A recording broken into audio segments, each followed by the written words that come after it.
Diamondvale. Shattered Memories. By Eric Hua. Chapter 11. Fugitives. The Pirate. Headmaster Wallace sat alone in his office with many thoughts going through his mind.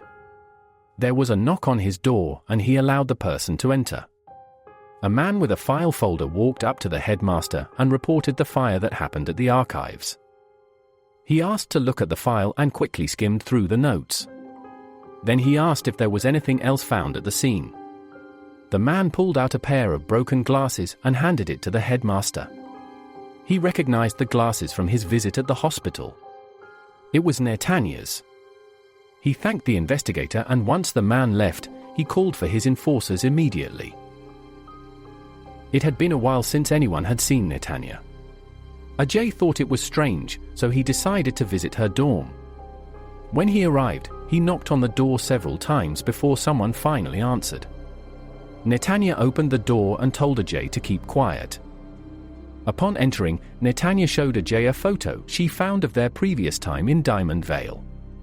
The photo consisted of the two of them, Harshitha, Arnov, and many others that Ajay did not recognize. Netanya told Ajay she did further research to try and find out what happened to the missing students in their previous classes, but she found nothing. Ajay asked if there was anything else, and Netanya opened another book that showed a profile of every student in Diamondvale. There was one that caught her attention, a scientist who studied the geode stones, Dr. Vihan. Ajay saw one last book lying on Netanya's desk and wondered what it was about. Netanya had not opened it yet, but it was a logbook written by Dr. Vihan himself. Ajay rushed her to open it immediately, but before Netanya could do so, there was a knock on the door. At the door, she was met with a couple of enforcers who told her that many of the professors were worried about her absence. Netanya apologized and let them know that her health was fine. The enforcers were relieved, but they explained that she needed to report to the administrator's office. Netanya went ahead of them, and when she couldn't hear, they whispered their plan to arrest her. Ajay overheard and snuck in from behind, knocking both their heads against one another. Netanya was appalled until Ajay explained what he heard them saying. Netanya thanked Ajay, but they knew Diamondvale was no longer safe for either of them.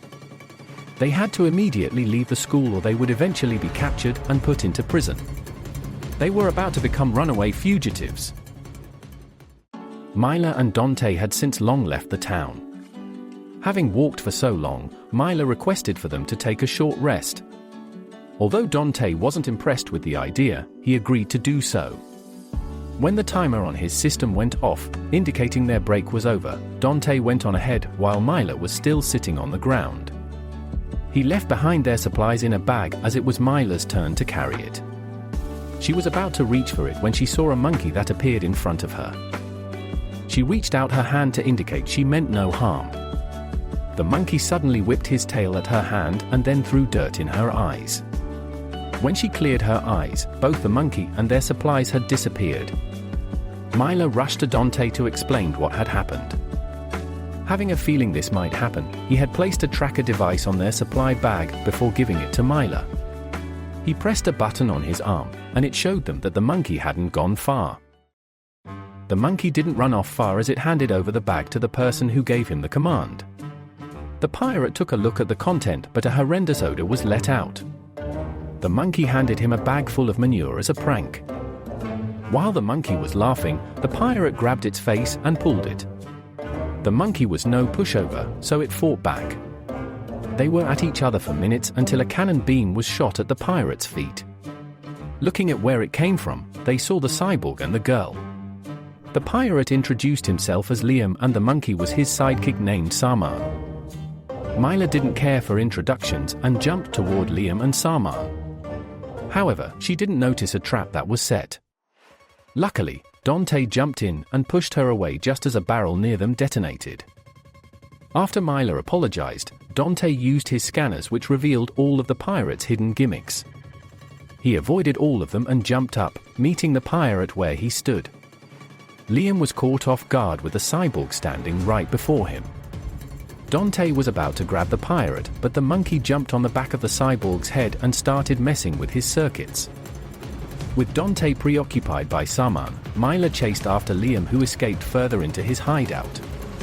As Myla appeared in another room, she saw the pirate standing on an elevated platform with nothing else around him. She couldn't resist his taunt, so she took her first step forward, and right away, there was a mine. Liam was throwing his arms up in celebration, but when the smoke cleared, he saw that although Myla was hurt, she was still standing. Myla dusted off her wounds and then raced to her opponent again. She activated a tripwire where a couple of barrels dropped down on her and were about to explode. Without hesitation, she avoided the first and then jumped up to kick the other barrel away. The barrels exploded away from her, and she continued pursuing the pirate. With Myla going at high speed, Liam placed a banana peel between them and she slipped on it. The pirate began laughing at his enemy for falling for such a simple trick, but as he was doing so, Myla crashed into him. Together they slid on the ground until they collided against the wall. After the collision, Myla was ready to punch the pirate until she heard noises. She momentarily dropped the pirate on the ground, and when she reached the area where the sound came from, she couldn't believe what she saw.